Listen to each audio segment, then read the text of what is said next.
আগামী 30 বছর যদি বিশ্বে কোনো তেল নাও থাকে, ওরা চলতে পারবে, প্লেন উড়াইতে পারবে। ওদের মিলস বন্ধ হবে না, ফ্যাক্টরি বন্ধ হবে না, ওদের ইন্টারনেট সেকশন বন্ধ হবে না, বিদ্যুৎ বন্ধ হবে না, ওদের কোনো কিছুই বন্ধ হবে না, কোনো প্রযুক্তি বন্ধ হবে না। এত তেল তারা এখন রিজার্ভ করলো কি দিয়ে? ওর দেশে ছাপানো বিনামূল্যের ডলার দিয়ে।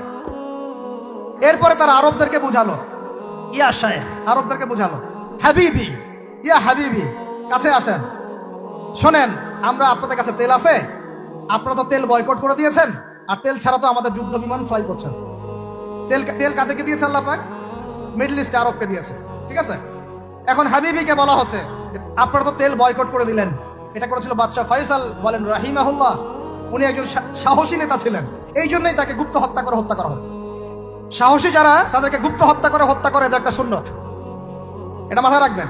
খুব খুব ট্যালেন্টেড একজন দেখবেন, খুব ট্যালেন্টেড একজন বিজ্ঞানী দেখবেন, হঠাৎ নাই, তাবাস করে মিসাইল এসে পড়ে গেল। এমন সূক্ষ্ম স্নাইপার দূর থেকে 12,000 কিলোমিটার দূর থেকে মেরে দিলে আপনার কলিজার মধ্যে ফেলে গেল। এগুলো জেনে বুঝেই আমরা প্রতিদিন সকাল করি, সন্ধ্যা করি, আলহামদুলিল্লাহ। কারণ অ্যাটলিস্ট আপনাকে তো জানতে হবে, জেনে নেন, পরে আপনারা চিন্তা করবেন যে কিভাবে লাইফ লিড করবেন। ফাযাক্কির ইন্নামা আনতা মুযাক্কির, আপনি উপদেশ দিন, শুধু আপনি উপদেশ দাতা, লাস্তা আলাইহিম বিমুসাইতির। ফাযাক্কির ইন নাফাআতিয যিকরা সায়াযাক্কারু মা ইয়াখশা, যারা আল্লাহকে ভয় করে তারা ফিরে আসবে ইনশাআল্লাহ। তো যেটা বলছিলাম, বাদশা ফয়সাল একদম বয়কট করে দিলেন। এবার ওরা এসে বুঝাচ্ছে যে তেল ছাড়া তো আমাদের চলছে না, এদিকে ওদের ডলারের মান কমে যাচ্ছে, মুদ্রাস্ফীতি হচ্ছে, ইনফ্লেশন হচ্ছে। এখন তারা বোঝালো যে ঠিক আছে, একটা চুক্তি করা যাক।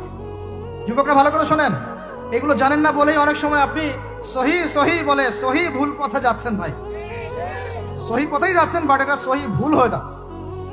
কথা বুঝতে পারছি? সহি এর আড়ালে একটা মারাত্মক জয়ীফ আর জাল আকীদা আছে, এটা আপনার সামনে সহি দিয়ে ঢেকে দেওয়া হয়েছে, বুঝতে পারতেছেন না। এই জায়গাটাকে ভালো করে বোঝেন। যখন উম্মতের সাথে কেউ গাদ্দারি করে তখন সে সহি থাকে না। উম্মতের সাথে কেউ যদি গাদ্দারি করে তখন সে কি থাকে না? সহি থাকে না। এখন আসেন, আমি ধর্মতাত্ত্বিক কথা বলছি আগে।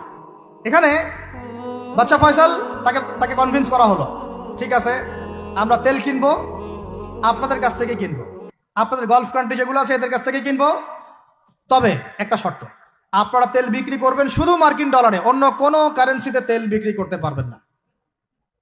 বলেন নাউজুবিল্লাহ। আপনি বাংলাদেশ গভর্নমেন্ট যদি গিয়ে এক ব্রিফকেসের মধ্যে 1 কোটি টাকা নিয়ে যায়, বুঝেন কথা, বুঝতে পারতেছেন?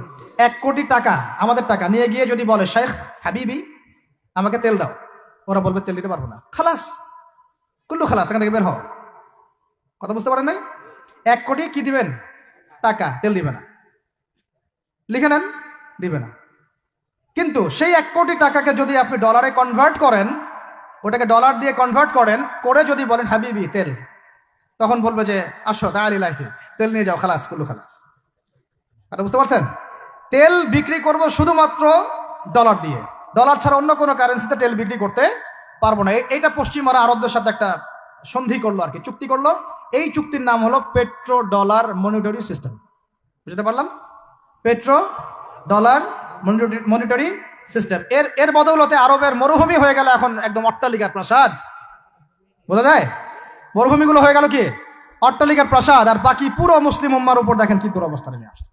শুধু তাই না, ওই ডলার হলো একদম লিডার, কারেন্সির লিডার। এখন ওই ডলার তেলের মান নির্ধারণ করবে, আপনি টাকা দিয়ে করতে পারবেন। সারা বিশ্বের সবচেয়ে বড় অর্থনৈতিক জুলুম হচ্ছে এই পেট্রো ডলার মনিটরি সিস্টেম। এর চেয়ে বড় কোনো জুলুম হয়নি অর্থনৈতিক জীবনে। এখন অনেক ওলামায়ে কেরাম আছেন আপনারা এখানে, আমি জানি উপস্থিত, আপনারা একটু ফিকহের কিতাবগুলো মোতালা করে আমাদেরকে একটা ফতোয়া দিয়েন যে এইরকম মনিটরি সিস্টেম প্রণয়ন করা জায়েজ না নাজায়েজ। এটা আপনারা ফতোয়া দিয়েন, আমি ফতোয়া দিতে পারবো। আমি অর্থনৈতিক ভাষায় বলতেছি যে এই মনিটরি সিস্টেমটা পুরো বিশ্বে জুলুম নিয়ে আসছে। এখন আদতে, এখন শোনেন এই অংশটুকু শোনেন, তারপরে আমি শেষের দিকে চলে আসতেছি। আদতে এতে পশ্চিমাদের লাভ কি হয়েছে শোনেন।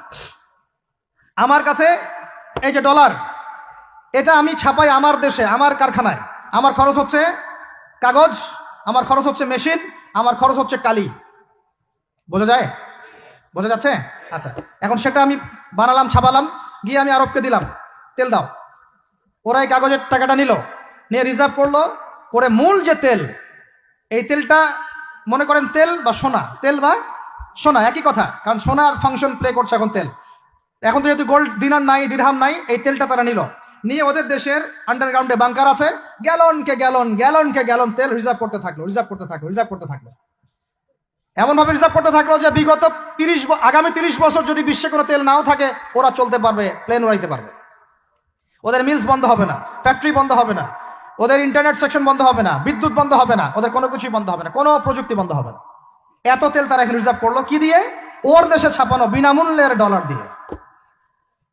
এবং সেই ডলারটা আমরা নিলাম, নিয়ে আমরা মাশাআল্লাহ অট্টালিকা নির্মাণ করলাম, আর মনে করলাম যে মাশাআল্লাহ আমি তো খুব ধনী হয়ে গেলাম, সমৃদ্ধি অর্জন করলাম। আদতে এখানে পশ্চিমাদের সবই লাভ। আমরা বলি না জালাও তাই কদু, সরি, আমরা বলি আম গেল সালাও গেল, তাই না? এখানে আমও তাদের, সালাও তাদের। আদতে আমাদের কিছু নাই। আপনারা হাসতেছেন, কিন্তু এটা হচ্ছে সারা বিশ্বের সবচেয়ে বড় জুলুম।